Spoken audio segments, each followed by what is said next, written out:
keep that in mind. So popping into the content here, we do have a Q&A function that you should be able to see at the bottom of your screen. So as you can see on this slide, you should see three options. The first one being the chat function, the next one being the raise hand function, and the last one being that Q&A function. So if you have questions while we're going through the content and talking through some of these different elements and nuances, please put that in the Q&A box right there. And we will pause throughout the presentation and then at the end to answer those questions. And there's a chance that we don't get to all of the questions. If that is the case, we will put them in the FAQ, which will be on the website later. And if you are having like technical difficulties or anything, feel free to use the chat for that. Okay, first thing is I want to introduce the project team. So my name is Rachel Roberts. I am the project manager on the consultant side for this program, and I'm a transportation planner. And we can just go in order on the slide. So Jay, if you want to start. Good afternoon, everyone. My name is Jay Decker. I manage our Office of Innovation, and I'm helping lead the project from the Dottie side. Hi all, Josh Palmieri. I'm a senior city planner. The focus on urban design. I'm on the community planning and development team. My name is Kristen Brando. I'm also a senior city planner on community planning and development, working with Josh on the city side. Good afternoon, everyone. My name is Justin Rinaldi, and I am the program administrator for the Outdoor Places program, and I work with all of the CCD folks. So thank you for joining us. Oh, and then that's me. And I will introduce Arlene. She is not on this meeting, but she is our economic analysis lead for the consultant. So you'll see some content that she put a lot of work into there, and she's with Arland. And I'm Nora Newwriter with NHN Consulting, supporting the team with public engagement and outreach. And my colleague Vanita is a team member as well. Hey everyone, Meredith Wiskowski with Livable Cities Studio, part of the consultant team focused on urban design. All right, thanks everyone. All right, so what we're going to be covering today is a recap on the project, including what we have done since the last community meeting. So we have finalized the above curb content last fall, and then the last community meeting was about private property. So we'll give you an update on those two elements. And then we'll really do a deep dive into below curb parklets. And Meredith will be going over some of the different design elements and program requirements for those type of patios. And then Jay will give an overview of the economic analysis that Arland worked on, which is informing the fees that will be applicable to businesses for this program. And then we'll go over what you all as the public can expect from the Outdoor Places program. And again, if you didn't catch it at the beginning, we do have the Q&A button at the bottom. So if you have any questions, we'll answer those questions as we go through, and then also have some time at the end. All right, a little recap on what we have done so far.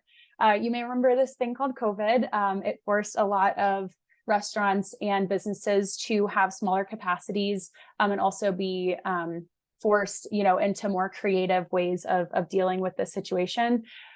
So the city made some quick decisions and pivoted and jumped off of the table, chairs, and railings program to create the temporary outdoor expansion program, which is what you probably saw a bunch of restaurants across the city really expanding into the right of way, and then even in private property, like where they used to have parking, and finding new creative ways to use that space and make it comfortable for people to still be able to dine out and support local businesses in that way. So you may or may not have used a restaurant or patio in the time since that, but the program was really well received by the city.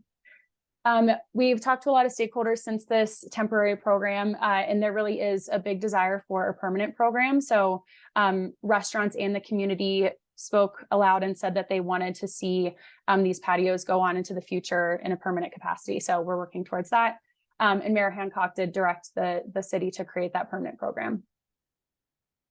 Since it was a temporary and quick pivot during COVID, there are some issues that we found in the temporary program, accessibility being one of them.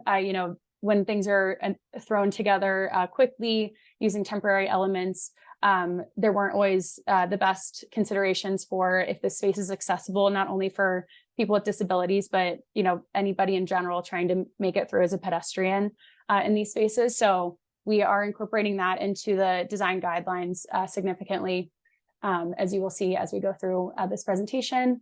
And then also the design quality was a little subpar in some patios. So we have really laid out these design elements that will still be reachable by businesses, but making sure that they are sustainable and able to be out and used in the outdoor areas in a better capacity. There were also some challenges with enforcement regarding, now there are outdoor spaces where there are a lot more people, or making sure that the spaces are utilized. So enforcement is a consideration with building this permanent program too. And then safety, especially for those below curb parklets. We are making sure that we have some design considerations for the safety elements there. And then neighborhood impacts, which we have heard through some of the different focus groups, is something that we are really making sure to incorporate here. And then last but not least, we heard from some of the businesses that the review and application process was a little confusing. So we are trying to make that better for the businesses in that way. Hey, Rachel, really yeah. quick, are you seeing Francisco's comment in the chat? Oh, yes. Sorry, 1 second. Just about interpretation. Yeah, I'll take him out. Okay, Francisco, you should be back in the English channel now. Actually, you should take out a Spanish recording, not. I want to stay in the channel. It's the Spanish recording that needs to be taken out. Okay. Thanks.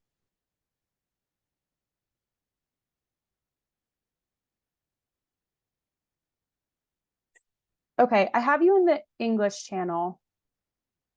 I think, are you able to switch over from the... You can put me back in the interpretation channel. It was the recording channel, the Spanish recording, that needed to be out, and it's out now. So you can put me back in the channel. Great. Okay. Sorry, everyone. 1 second.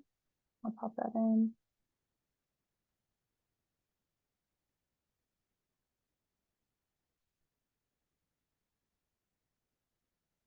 Okay, you should be back in there, Francisco. Okay, thanks. All right, for the program vision, what we're really working towards as we build this program is that the Outdoor Places program will be efficient, accessible, and equitable, and really allow the community to activate the streets and private property with safe and vibrant spaces that contribute to Denver's great neighborhoods. So as we're going through this presentation, hopefully you see this reflected and know this is what we're working towards with this permanent program. So we have 3.5 different patio types in the Outdoor Places program. So I'll dive a little bit more into the first two, and then we'll really go into the below curb patios after this. But we have the above curb patios that you can see on the bottom left. And those are going to be the patios that are mostly up along the building frontage and along the curb and the tree line, but all essentially above the curb, as we call it. Which that's where the pedestrian access route, or the PAR, becomes really important to make sure that pedestrians can still get through the space even though there's a patio there. So that element we worked through this fall and have finalized those design guidelines. And then the next typology is private property patios. So again, if you were at that last community meeting, this is where we discussed the private property patios. But this was allowing businesses to expand into their own private space, but it did require a zoning amendment to allow that. So again, using that space creatively and in a different way. And then we have 2 different types of below curb patios. The first one being full street closures, and the second being parklet. So what you think of taking a parking space and turning it into a patio for a restaurant or retail establishment. Like I said, we did the above curb patios last fall, and then we went into private property and are really diving into the below curb patios now. And all of that is coming together into the formal Outdoor Places program. So like I mentioned, the above curb patios were developed in the fall of 2022. Sidewalk accessibility was a huge priority for this, this typology. Businesses that had a temporary permit under the Outdoor Places program needed to apply by the end of April to continue operating. However, we do have the application for new patios open now. So if you're a business that is interested in an above curb patio, or you know of a business that is, that application is open. So jump in there. And if you're curious about some of the different design elements and requirements, you can check out the program requirements, which is on the website. And then the second element is the private property patios. So that we developed this during spring 2023, and it did require an amendment to the Denver zoning code. That went into effect at the beginning of July. And patios that are under the temporary program can continue through the end of the year, but to go into 2024, they need to apply by the end of October. So similarly, if you are a business that wants to have a patio, make sure that you get that application going soon. And we have those design guidelines on the website as well. All right, Josh, why don't you take this slide? Yeah, so as Rachel mentioned, we're still working on some of the rules around, what should be allowed off of private property. We're looking at below curb structures and enclosures, as well as above curb structures and enclosures. We're still determining, what's fully appropriate, but we've heard pretty clearly that these things are wanted. Structures, at least, will be allowed below curb. So things like shade structures, pergolas, patio expansions, but it felt as if enclosures didn't feel that appropriate. And so it doesn't feel appropriate to have like a tough shed out there, something that's fully enclosed and doesn't have great visibility through the structure. You would be able to have some enclosures above curb when they're sort of attached to the building along the building frontage. So it acts a little bit more like kind of the private property rules, but we're still working on what those look like. What's the allowance? How tall can these be? How big? How much transparency and things like that. So keep an eye out for that in the next round of review. But we are thinking pretty clearly about what's appropriate in these spaces. Great, thank you, Josh. Okay. So moving on, I wanted to launch a poll to ask you all a couple questions. You may have seen when you jumped in that there is a Mentimeter poll. So you should be seeing that on your screen now with a question. So you can go to menti.com and use the code 62608502, or you can scan the QR code that is on the screen right now. So you should be able to answer that question. Awesome. Yeah, we're seeing some jump in. But yeah, we really want to hear about what your favorite part of outdoor patios is. Hopefully you've used one in the last 3 years. If not, I highly encourage you to check some out. Yeah, and wait a minute for everyone to answer that.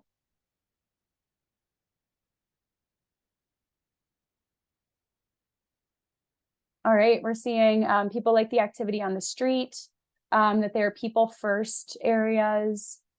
Yeah, getting fresh air, being outside, dog friendly. That's been a theme throughout this program. Visibility, sunshine.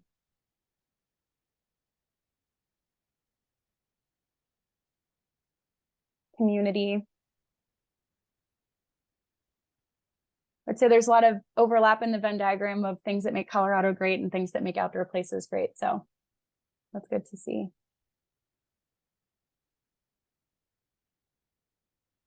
Cool.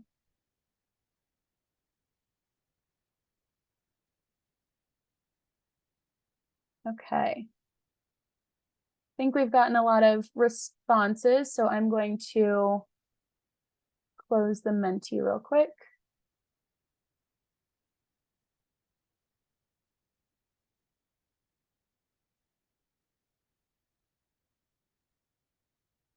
All right, I think I have disabled it. Okay, moving back to the presentation. Oops, sorry.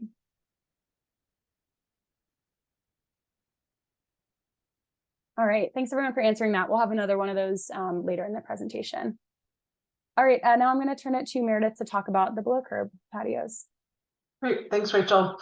So yeah, diving into the below curb update and kind of sharing some of the requirements around below curb. As Josh mentioned, you know, we're working on the structures and enclosures, so that's not going to be in what I share with you tonight. We've gotten some feedback, obviously, around that, and so that's kind of why we're digging into it. But with that, if you want to go to the next slide.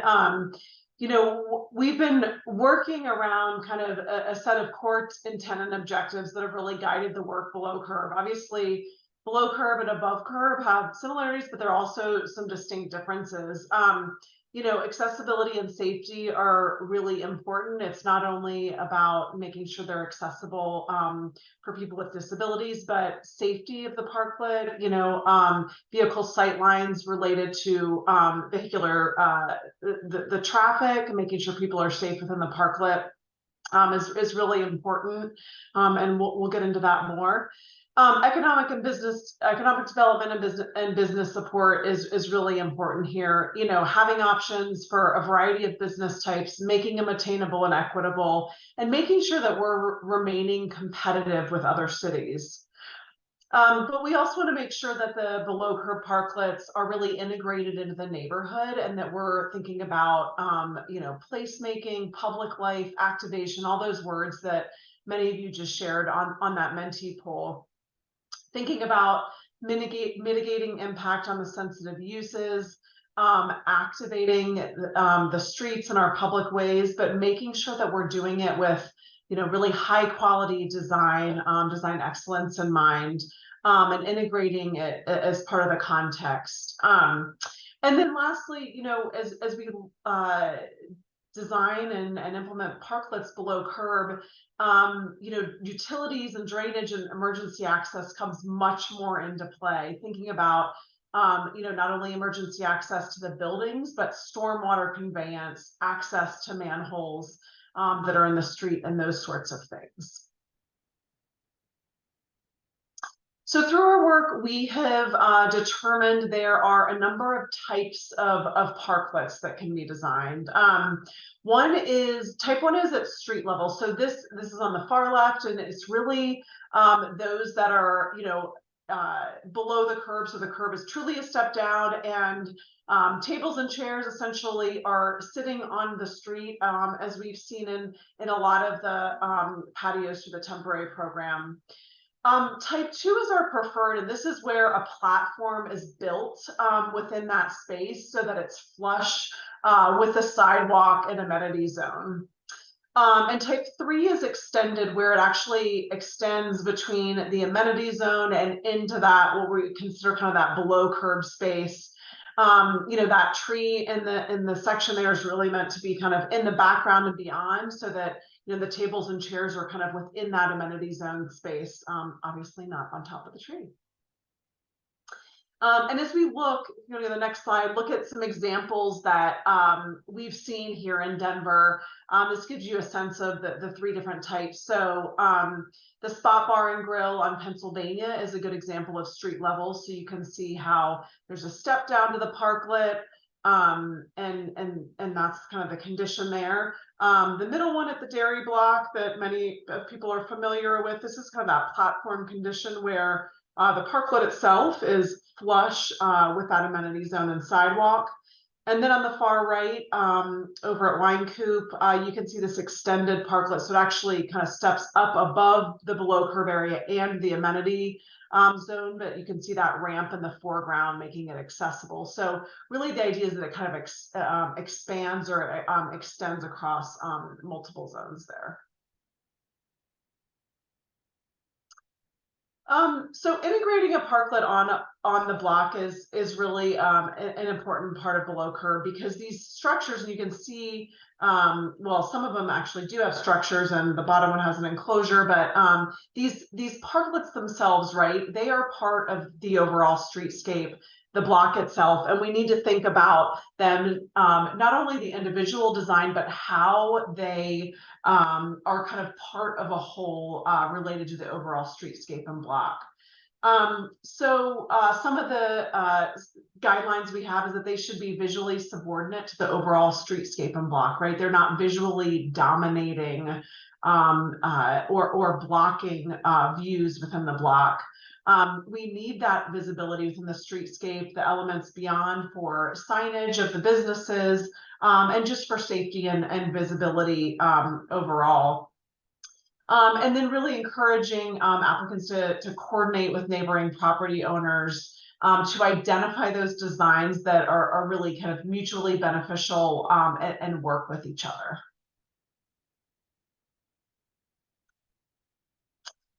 We've done a bit of work around kind of, where can you actually place the below curb parklets to ensure safety, and also working with neighborhood or with neighboring businesses. So some of the highlights include that they must be located within the parking lane, and only parking lanes that are adjacent to the curb. They cannot be located in parking lanes that are kind of floating, where you actually have a bike lane between the parking and the curb. They cannot be located in ADA parking spaces. And at either end of the parklets, there are setbacks that are required. And so the image on the bottom left shows what's required there. It's a 3-foot space, and this is really for providing that buffer between the adjacent parallel parking and the parklet itself for safety, having the kind of wheel stop and the flex posts in that space. And just a few notes as we kind of go through this. We've obviously been working very closely, CPD and DOTI, and the DOTI engineers, to really make sure that we're addressing all the kind of safety needs within these spaces, because we are below curb here. On the right here, real quickly, if you go back to that diagram, it's okay. Just to understand, the sizing of the parklet, and can it be, in parallel parking? Can it be an angled parking? And can be at perpendicular parking spaces? It can be located in all 3 of those types of parking spaces, but it must be located within your property frontage. So kind of that, you can see by the diagram and that where it says my property frontage in blue there. If you're located within your property frontage, you do not need the permission of the neighboring business owner, a property owner. If you do extend into their frontage, you do need their permission as part of the application to make sure that obviously you're coordinating with that neighboring property owner. Some other components of placement and safety. We are requiring emergency access every 20 feet. So you can see in this diagram where it says E1, or kind of that 3-foot opening in the middle of the parklet, that must be free and clear, so emergency access personnel can get to the building if there are an emergency, or if there is an emergency.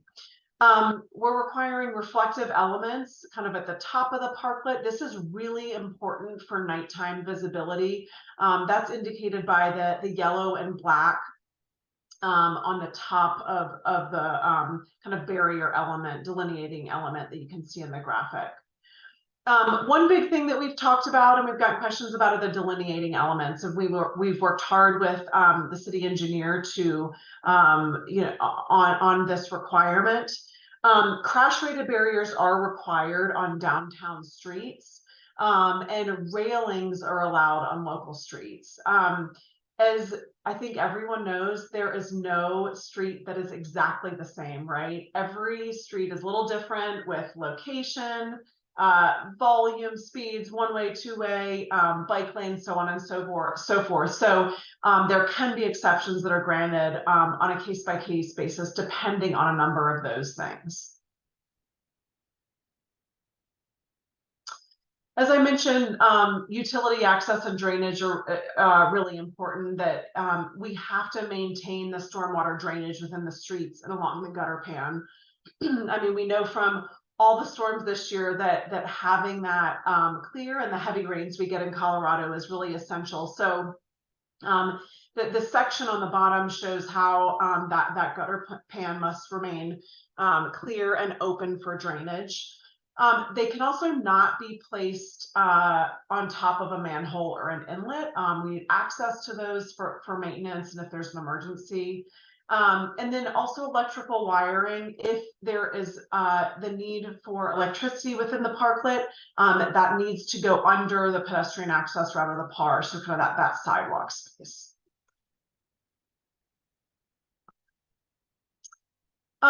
Within these below curb parklets, accessibility is really important. And so I mentioned at the beginning that the type 2 platforms are what we're really encouraging. And one of the key reasons of this, it's, helps with drainage, but it also is really important related to accessibility. So in the guidelines, we have an extensive section about all the requirements for accessibility.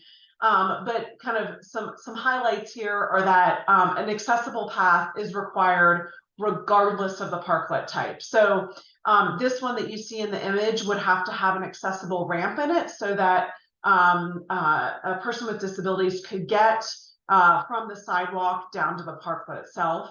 And then we have a lot of requirements around accessible seating. So you can look in there for a lot of the details. Urban design and kind of considerations around placemaking are obviously very important too. And so as we are thinking about different types of delineating elements, whether they're crash rated barriers or railings, really encouraging visual interest with those barrier elements, but making sure that it does not confuse the markings such as the reflective elements. And so this can be done through graphics and paint. There are plenty of crash rated barriers out there that can have plantings in them. Boulder has used one of those kind of planters that essentially have the crash rating required. We are not allowing fillable barriers, and these are, the water or the sand filled barriers. We do not want that in the permanent program, but really focusing on kind of durable and climate appropriate materials. Alrighty, thanks, Meredith. Yeah, go ahead, Rachel, jump in. Yeah. I see that we have a few questions in the chat, so I will let Nora take over to read this. Yep, sure thing. So Jay has actually been busy typing answers, which is great because we're going to have questions and answers in 2 different places. But I do want to ask the questions verbally, and Jay probably have you answer them verbally so that they're recorded and everybody can hear if they haven't had a chance to read them. So we have a question from Nathan. The idea of a car roaring past while I'm trying to eat a sandwich makes me uncomfortable. Will calming of nearby traffic be part of the design guidelines? And if you could share how you responded. Nathan actually has a 2-part question in response to your answer. Yeah, it's a good question. It'd make me feel uncomfortable as well. In general, I think the amount of below curb parklets is going to be probably pretty small compared to above curb and private property. So do keep that in mind.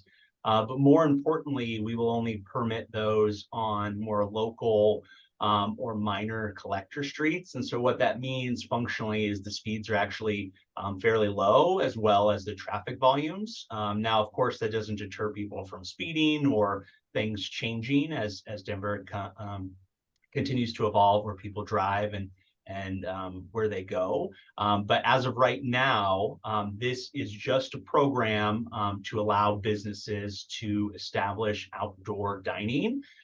Any sort of traffic calming would have to take place as part of a corridor study, Vision Zero, bike ped improvements, things like that. And so if it does pose to be an issue and it's a place that you're familiar with, please submit that to 311 or work with your city councilor, and those are avenues that we could address that in the future.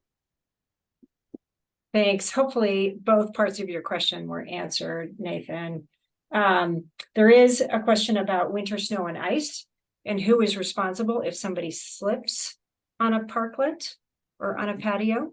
Yeah, another excellent question. We certainly get plenty of that. And so not to get too in the weeds about this, but the permit that we provide for the businesses to operate, it's called the revocable street occupancy permit. Special events have it, construction has it, a variety of folks. It essentially means that that specific patch of the right of way, so either the sidewalk or the street, is now going to be maintained and operated by whoever holds that permit, while the city still owns the actual property itself. And so that means any sort of maintenance, if there's a big pothole and it's a tripping hazard, if there's snow, if there's ice, if there's anything that's responsible for that area that they're operating, that is going to be that business owner, that permit holder's responsibility. Thanks, Jay. We do have a question back to speeds. Will there be below curb parklets on Colfax, for example, where BRT is going in? Yeah, that's interesting. Colfax in its current form would not have them below curb because Colfax has a lot of cars on it, and it would be deemed unsafe. And to the earlier point, probably not very enjoyable. I would think a lot of the businesses that would want to participate in this are potentially on some of the side streets, so kind of right around the corner. But in regards to BRT, which is going to be hopefully installed, in about 5 years or so from now, that is going to substantially transform that street. There's a possibility that it's a much different environment after that goes in, and we could ultimately have something like that. Thanks. We have a question about the use of reflective tape, the use of lighting in lieu of reflective tape. That might be a question for Meredith. Yeah, and Jay can jump in, but no, the way we came up with the reflective tape, there are kind of standards, with signage and transportation and traffic. So they, those the yellow and the black and where they actually point have very specific meanings. So that's why we kind of landed on that as part of to kind of indicate to people where they should be driving and where they should not be driving. And so light would not be permitted and to replace those reflective elements. Thanks, Meredith. We have a great question from Jackson. Have you considered expanding the program to non-business uses, such as tiny libraries, public seating that doesn't require purchase, public art installations? Yeah, that is a phenomenal question. And it's a reason why we called this outdoor places and not outdoor dining. It is open for anyone to apply for this. If people want to just have a place to seat, if the libraries want to expand into this, if it's a mini art gallery, if someone wants to get a haircut out there, it's always entirely up to the business itself that's out there and whether they want to explore that opportunity or not.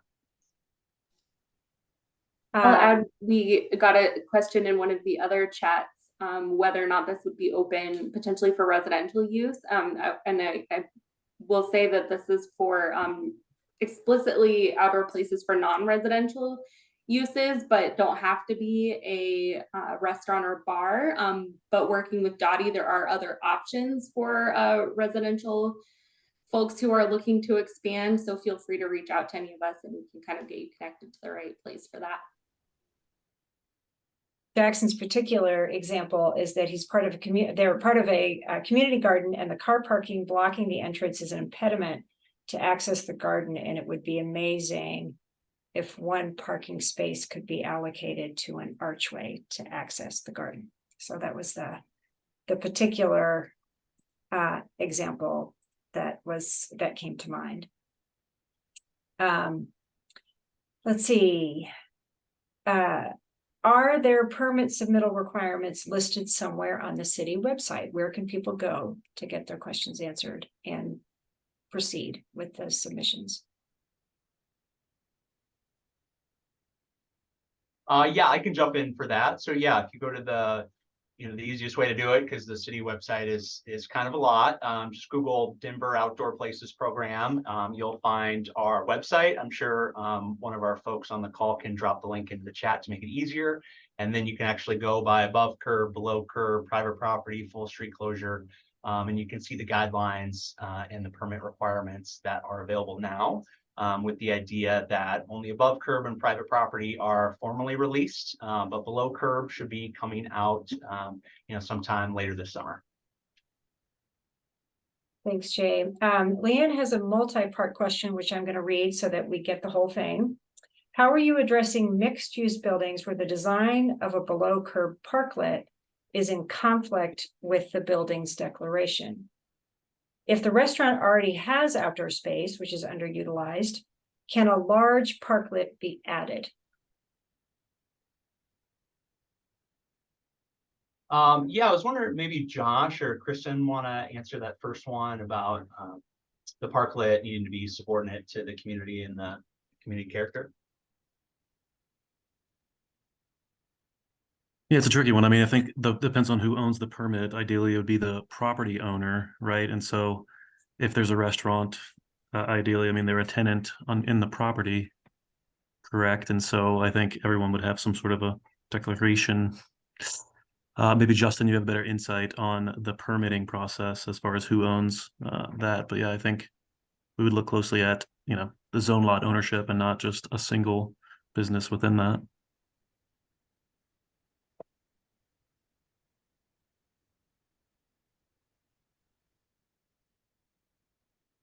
I think if it's in the right of way, it would have to be associated with the particular business that's going to use it.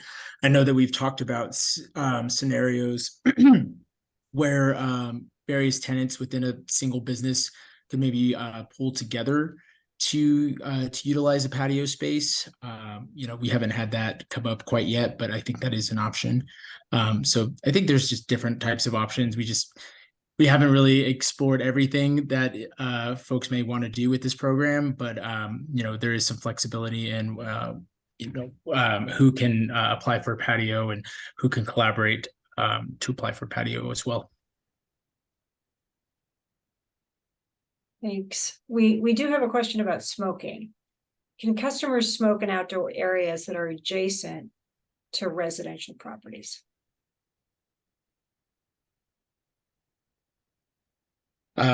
I'll try to tackle this. It's come up a little bit in some of our discussions with folks. We do not have any rules and regulations associated with this program that with regard to smoking. Typically, that enforcement is sort of the business or the permit holder. It's their they're the ones who must handle any sort of enforcement of smoking. That's just, it kind of falls outside of the purview of this program, fortunately.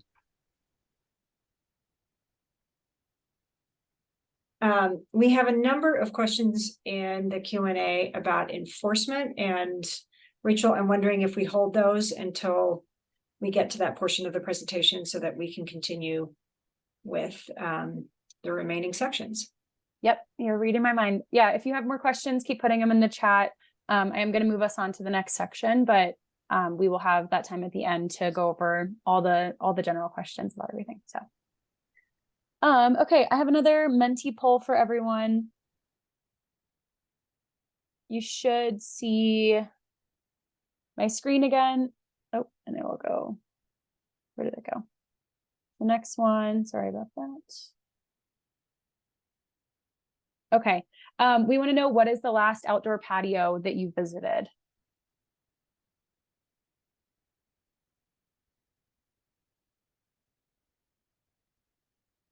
So you should be able to go to menti.com and type in 6260-8502. Desert Social. I haven't been to that one. Cool.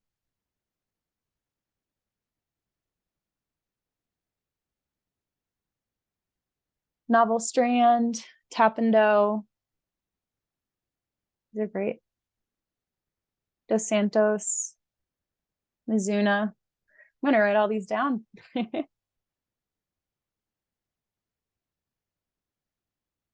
Olive and Finch, that's a good one. Wine Coop, Vital Root, Parisi, the Dairy Block Parklet, yep.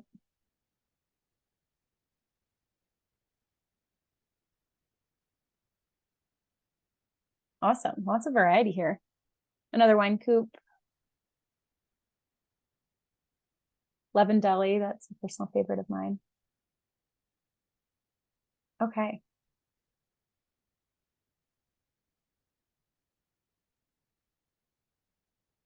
All right, I think that is still open, but we can move on in the presentation and we'll write all those down later. Okay.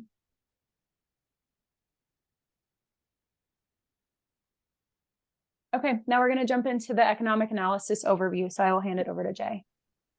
Awesome. Yeah, thanks everyone. So we did want to chat a little bit about the economic analysis that we did run for this program. And the idea being is that we wanted to use data to ultimately inform some of the decisions that we make, most importantly related to fees. So how do we charge an applicant enough that, you know, it is a space that's well loved, well used, but not so much that it would be a burden. And so we actually defer the application of some of these. And so some of the ones that we took a look at were, you know, New York, Toronto, and San Francisco that had previously done a few examples as well. Next slide. And the way that we executed this is we took sales data. Unfortunately, we weren't able to get it on a per business basis just because of privacy reasons. And so we were able to take it by neighborhood level. And so what we did is we actually mapped every single outdoor dining space that existed during the temporary program, but then also had previously existed as part of our tables, chairs, and railing program that you may have seen and used prior to the pandemic. Next slide. And essentially what we did is we combined the sales tax data for the 5 neighborhoods that had the highest amount of outdoor dining as opposed to businesses that just had indoor dining, and compared those in relation to all the other neighborhoods with a lower amount in Denver. Next slide. And, you know, we got a whole bunch of data. This data goes back to 2017. So we did get quite a volume of data here. And essentially what you see, next slide, please, is that on average, about an 18% increase in sales tax revenue was expected for the businesses that had outdoor dining as opposed to the businesses that did not. Of course, that's on average. So some businesses that have outdoor dining, maybe we're barely making it by, so keep that in mind. But as you take a look at the actual breakdown by quarter, I think it makes quite a bit of sense. And so Q4 and Q1 of any given year, you know, functionally about the same as far as outdoor dining versus indoor dining, because of course, those are going to be times when people are primarily dining indoors. But when we have really great weather in the Q2 and a little bit in the Q3, you can actually see a pretty big jump in the sales tax revenue and activation of those businesses.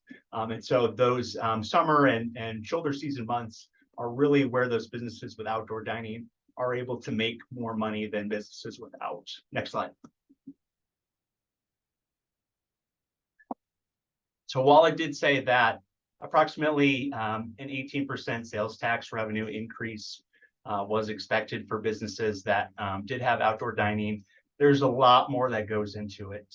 We work with our economic development office and spoke to many small and large restaurant owners, and they had a variety of trials and tribulations the last few years, not only the pandemic, but soaring inflation costs, really hard to find staff, and a variety of issues, next slide, that really put that 18% in context. So it may not actually quite be that much. And on top of that, Denver has actually had a loss in restaurants the last couple of years. And we know a lot of our local restaurants are really a big part of what makes Denver great. And we don't want to make it so only the big chains can operate here. Next slide. So all that to say is we can't show you the fees right now, but we use that information to be very sensitive to what we ultimately will charge the applicants. Again, it can be anyone, but it will primarily be food and dining restaurants. And so you'll be able to see that information when it goes live later this summer. There was a question about parking meter fees. So there are going to be some below curb parking meters that are replaced by outdoor dining. The city, of course, collects parking fees from those, and it actually goes back into our general fund, and that's what's used to pay, police, pave roads, things like that.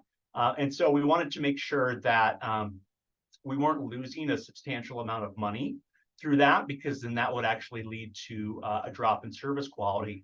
But if you actually look at the data that we ran, the average parking meter the last few years generates about $2,000 in revenue per year. It depends on the location, of course, but that's an average. And so when you compare that with the sales tax data, a business being located in a paid metered parking spot actually generates twice as much revenue and sales tax for the city than if it was just used for parking a vehicle.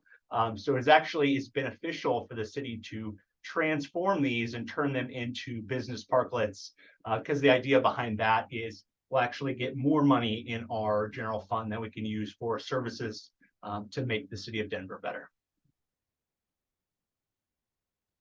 All right, thanks, Jay. I think, Nora, do we have any questions specific to economic analysis and fees? So Miles's question, I believe, was answered by Jay's presentation. Miles, you'll have to let us know if you felt like that was answered. This is not directly related to fees, but it might be a good spot to take this one question from Joel.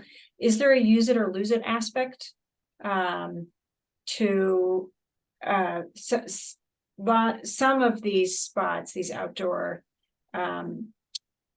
dining spots can rarely be used and take up sidewalk space?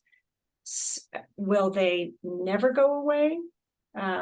He, of course, is delighted if they're used and stay, but what happens if they are unused? Yeah, so I can jump in there. So the way I understand that question is, let's just say that parkland in front of us is built and it very rarely is used. Is the idea then that the city may ask them to turn that back into what it previously was? Yeah, okay. And so if that's the question, I would say, Joel, it entirely depends. If it's infrequently used, but people are still using it and it doesn't cause any mobility issues, no complaints from the neighborhood, parking, anything other than that, I don't think we would, because it has other benefits related to safety, lighting, potentially traffic calming, and a variety of other things. If it's one of those spaces that it's never used, the community is complaining about it because it's a valuable place to walk a stroller, that they'd like more space, or park their car or something like that, I think that could trigger us taking a look at it. I think it's going to be pretty rare if happen at all, but it could potentially happen if the right conditions are met and it's not the right use of that space. Thanks, Jay. We do have a logistics question from Mark.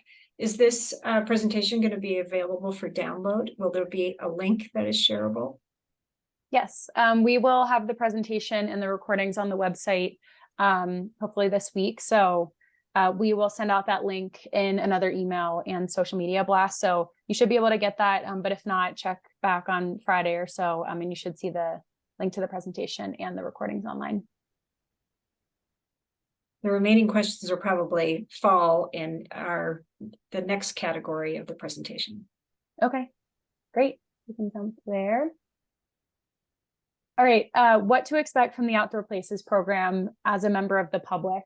We have heard a bunch of different perspectives and concerns and things that people are excited about through the stakeholder working group and focus groups and the previous public meeting. So we want to make sure to incorporate public concerns into the program, and then also the business concerns about the application process. So know that we are working on that. This is kind of the part of bringing all of these three different types together. So we are actively figuring out some of these details. So your feedback is very valuable right now. The first thing I wanted to touch on is eligibility. So I think we had a couple questions earlier in the presentation about what streets or what businesses would be eligible to have a patio. The below curb patios have a couple extra restrictions that the above curb and private property types don't have, just because they are, you know, a little more vulnerable, oh my gosh, in the public space, since they're taking over a parking space, and vehicles are closer. So we are restricting below curb patios to only be on streets under 25 miles per hour.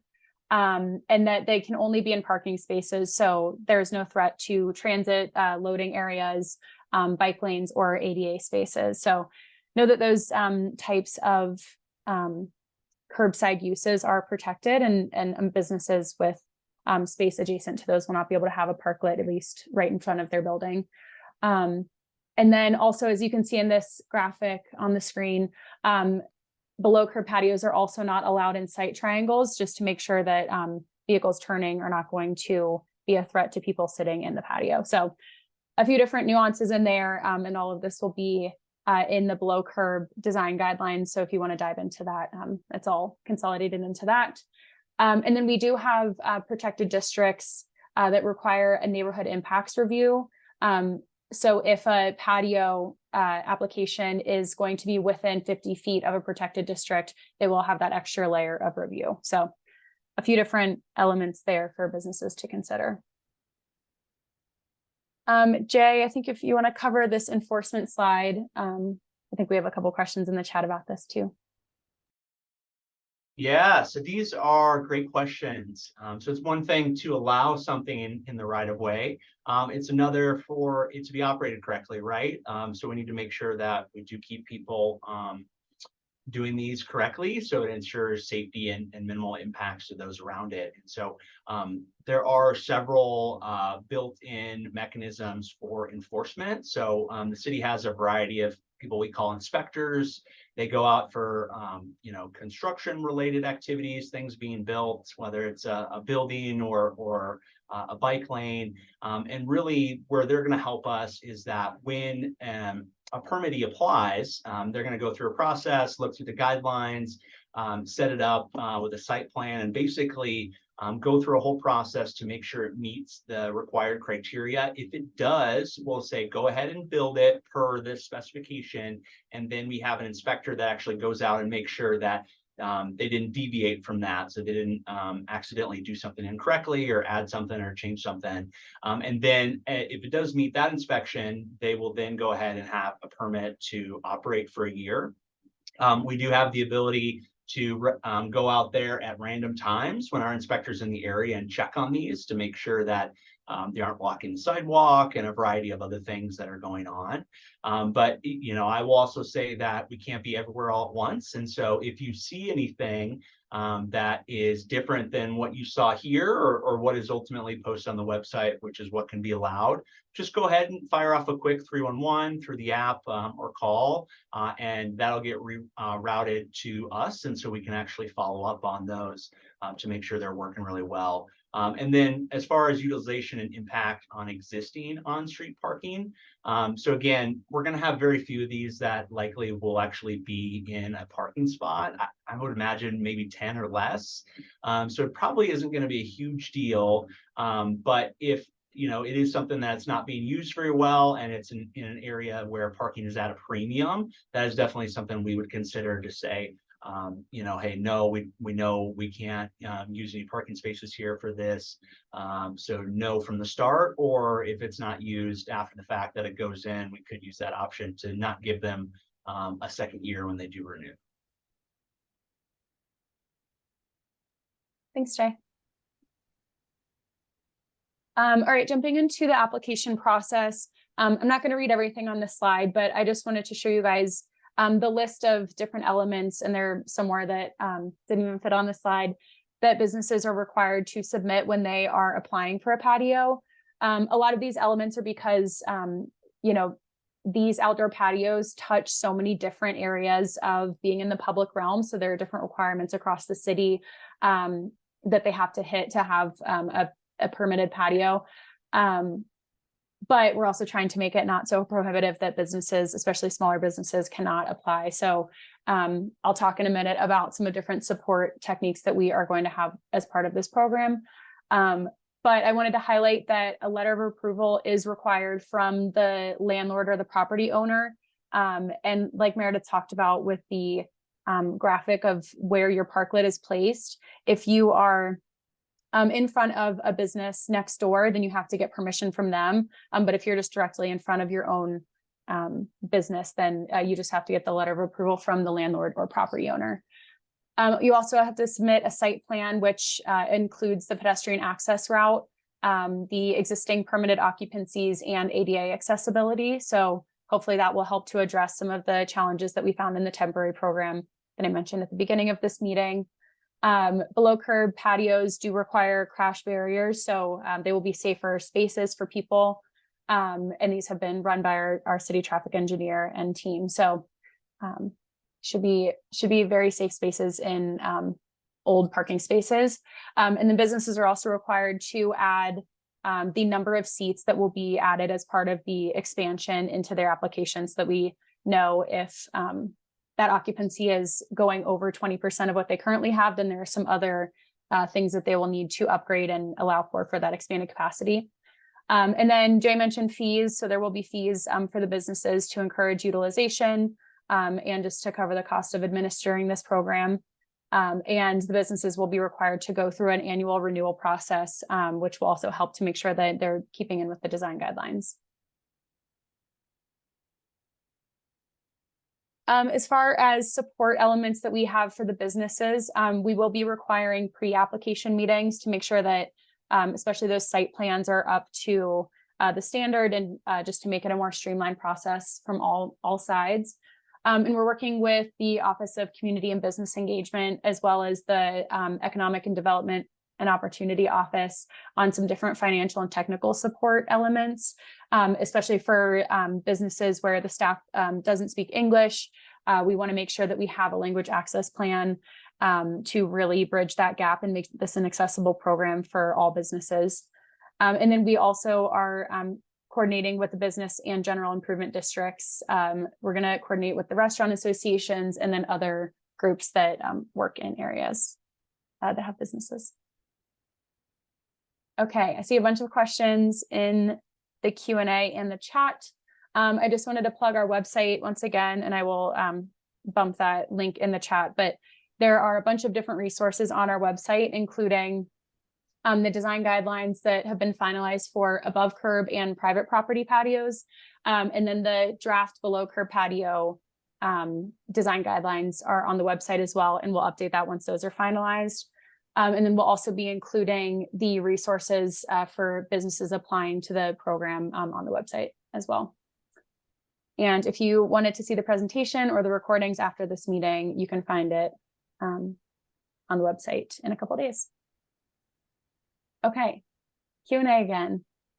Well, since we're on the subject of process, Rachel, can you pretty easily recap the key dates for applications? I actually think it's my next slide.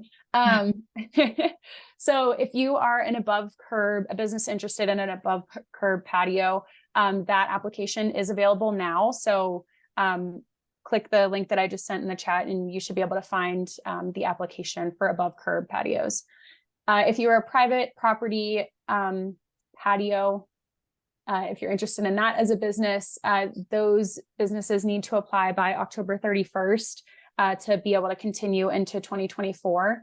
And those will require a zoning permit. So definitely jump in there now to make sure all of that is rolling. And then the below curb application date will be announced soon, since we're still finalizing those design guidelines. So that will be on the website and in an email blast. Thanks, Rachel. This may be a question for Justin. How long is the review expected to take? What agencies will need to be part of the approval process? Forestry, zoning, DOTI, CPD? Yeah, so we're working on getting our review time down. Currently, some of the initial applications that we received for above curb, it's been a bit of a struggle getting those through and approved. Primarily just the quality of applications that we've received, specifically with site plans. And so that's why we've sort of required this pre-application meeting. for applicants, so that way we can make sure that we're getting good applications, and sort of trying to streamline that process. So we're still working on that time frame right now for new applications. I'm sorry, what was the other question? Oh, other agencies. So the other agencies that you'll have to go through, it kind of depends on several factors. The location of the patio. So if you're within 50 feet of a protected residential district, that has an impact. Also, if you're serving alcohol on your patio, you would have to go through excise and licenses for that modification of premise. If you have street trees that are adjacent to the patio, that could impact the scope of your review. It really does vary. I think Rachel sort of plugged our program requirements in the program webpage. A lot of that is outlined in the program requirements in terms of all the agencies that have the potential to touch an application. I will say that right now, all of our applications are reviewed by the Department of Disability Rights for ADA compliance. So that's required for each application, as well as the Department of Public Health. They look at each application as well. And then if you're in the right of way, obviously, the Department of Transportation and Infrastructure is issuing a public works permit. Actually, related to those reviewing agencies, there is a question about, for example, on Colfax, there are seating areas with railings, they have planter boxes, street trees, and it can be very difficult to navigate the sidewalks, even for people with regular mobility.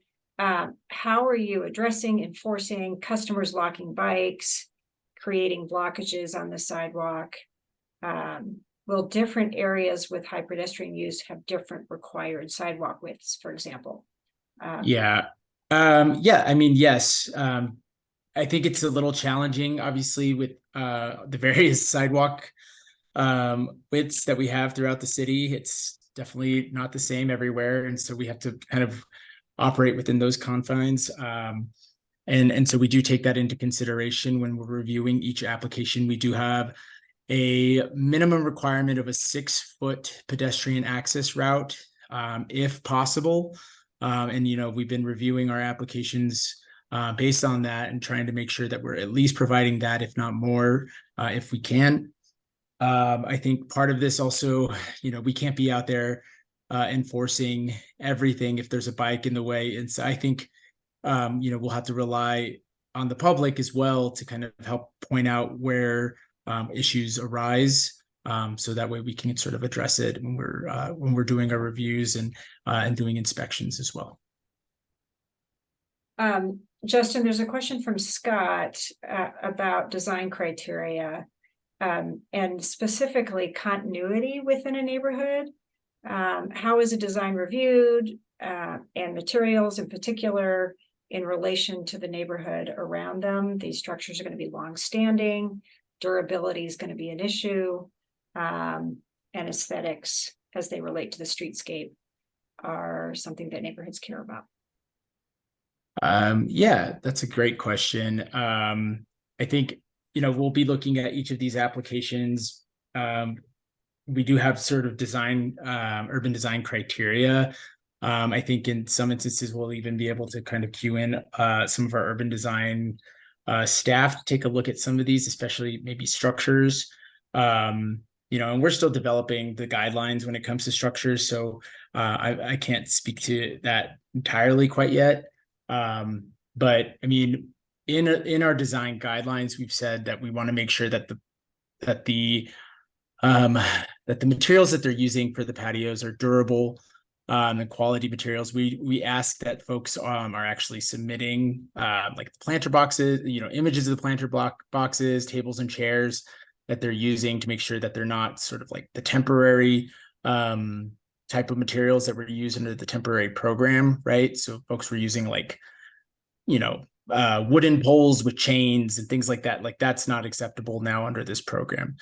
We have a little bit of a higher standard when it comes to what folks are, to the materials that folks are using, and we're assessing that on our when we're doing our initial reviews.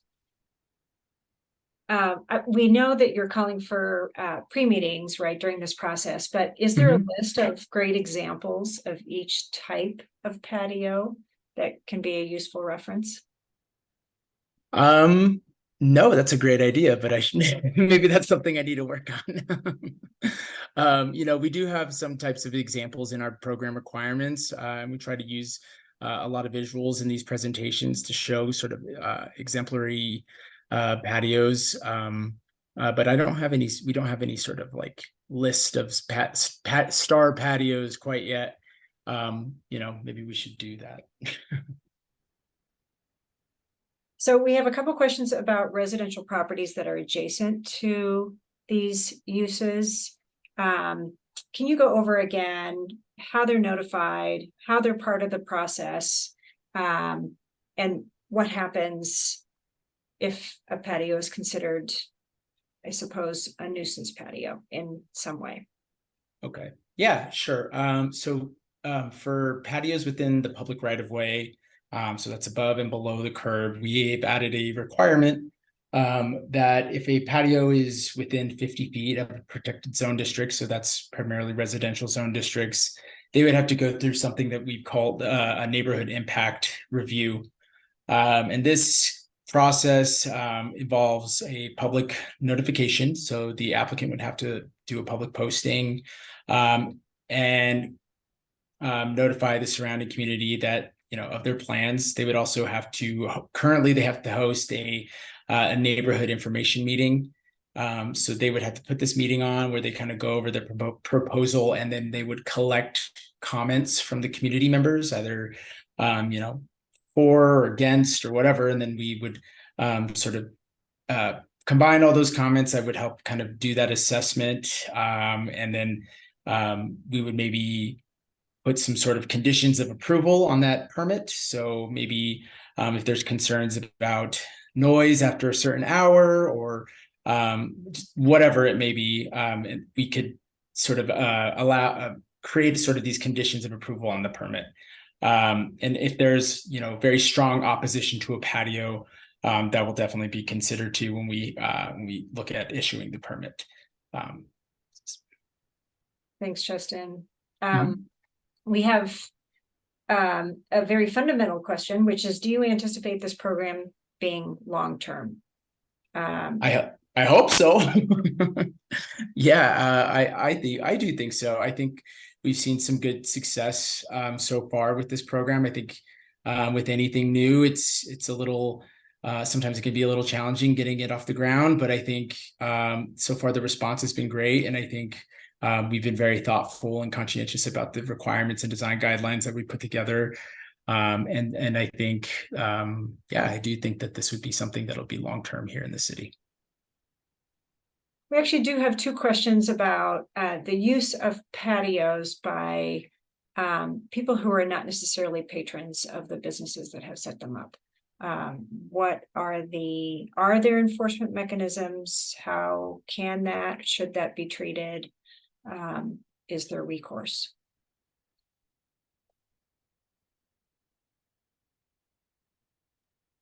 Yeah, thanks for the question on that one. I think and hope that'll be pretty rare. But as I alluded to earlier, while the city still owns the right of way, the permitting process, essentially, it's kind of like a lease, essentially, that we're giving over to the permit holders. And so it is kind of like their property in that standpoint. So they would have to apply enforcement or use the police to do that if there's some folks there that are uninvited or causing issues. Thanks, Jay. We do have a fee question with regards to location. Will fee rates vary by location, downtown versus neighborhood? Yeah, it's a good question. Fees are still trying to be sorted out, but what's generally going to be the method is the size of the space will trigger a more expensive fee. So it's kind of based on the size of it, and then where you're located. So are you above curb? Are you below curb? Are you where there's parking? Are you where there's metered parking? Things like that are all kind of trigger into the algorithm on ultimately how much you will be paid.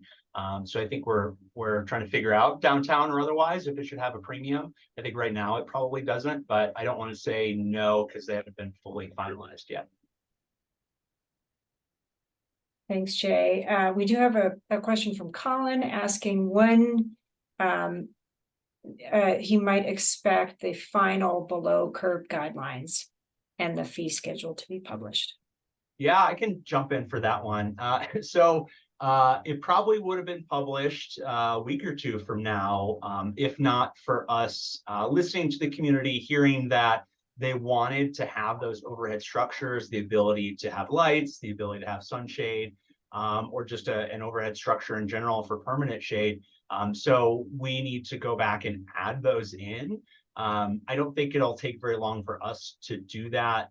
The problem is there's about a month or a little bit more of kind of the process of having to release the guidelines, have various people review it, have the public be able to chime in on it.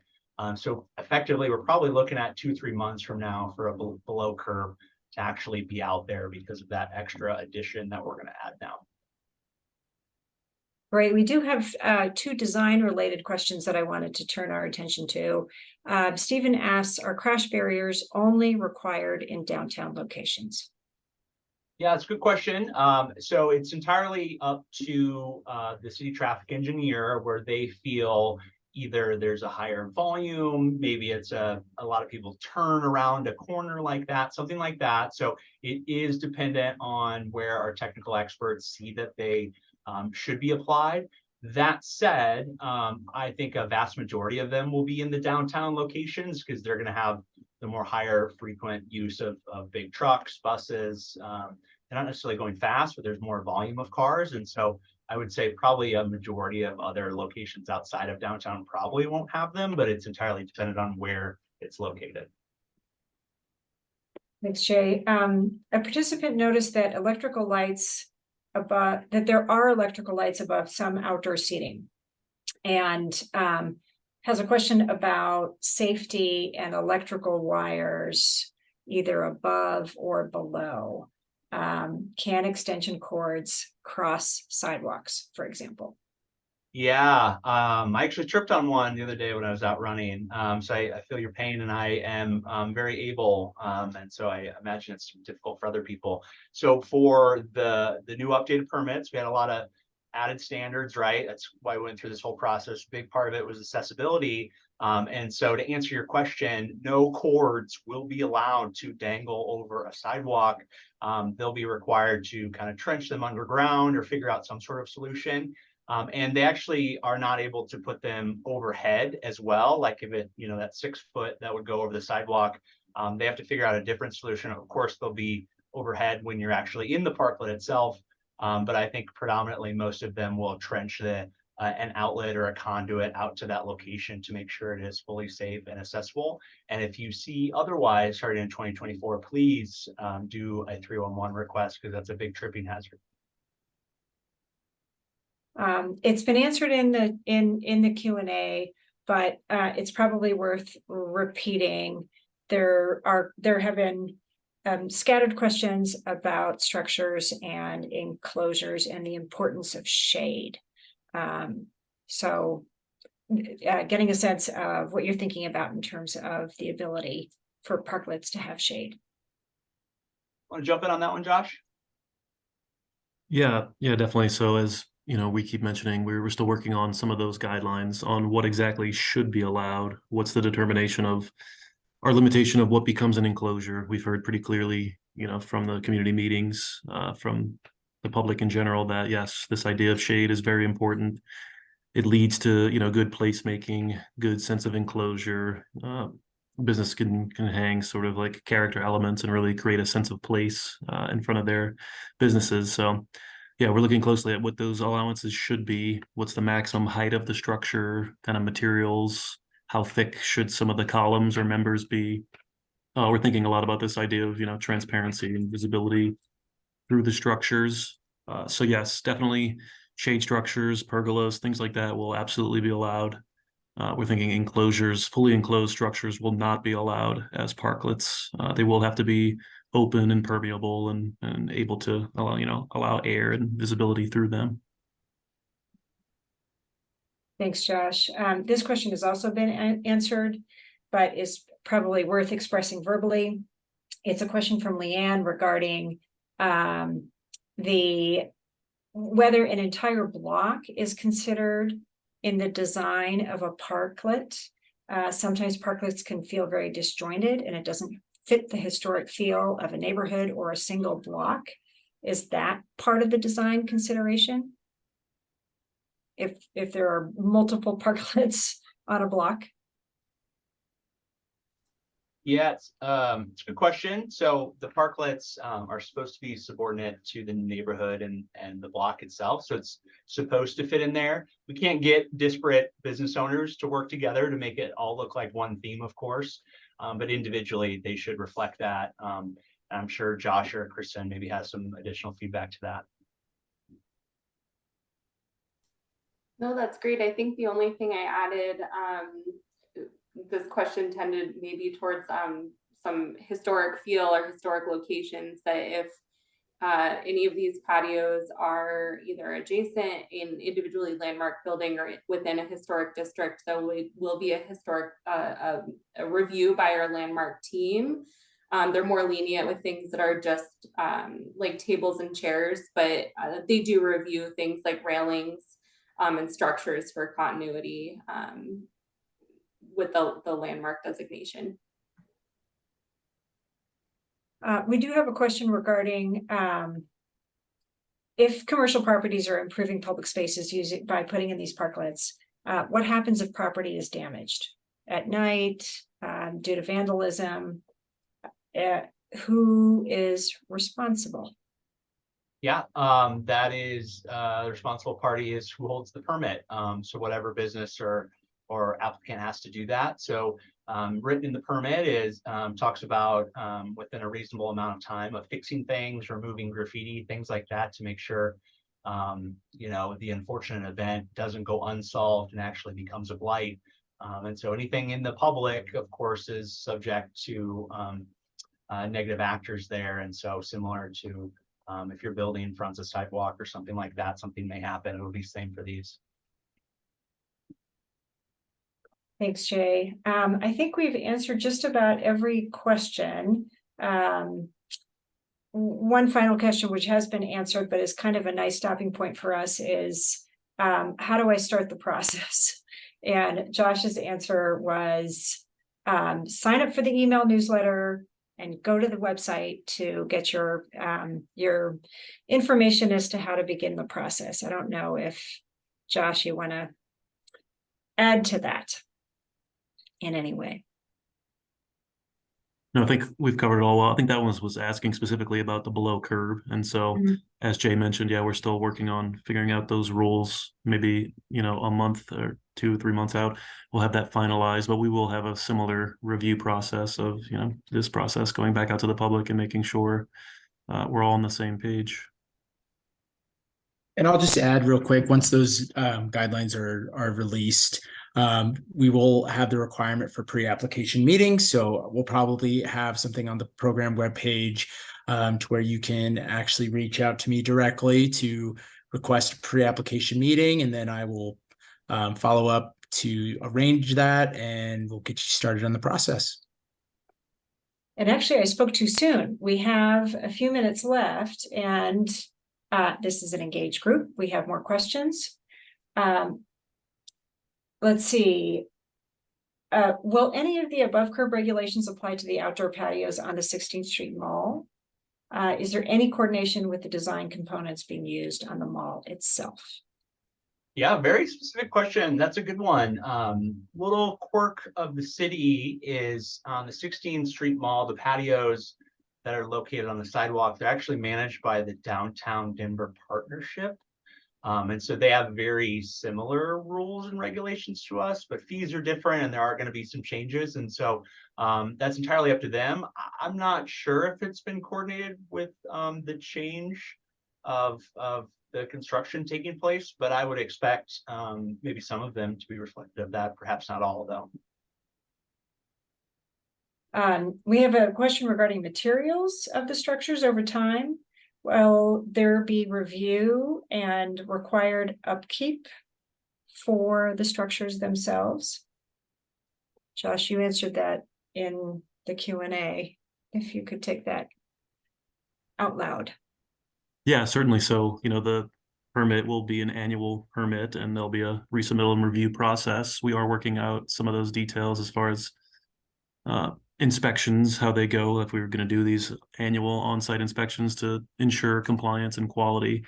But there is that annual, process of renewing their permit. And so we do have a touch point of making sure everything is up to the quality and intent of our outdoor program.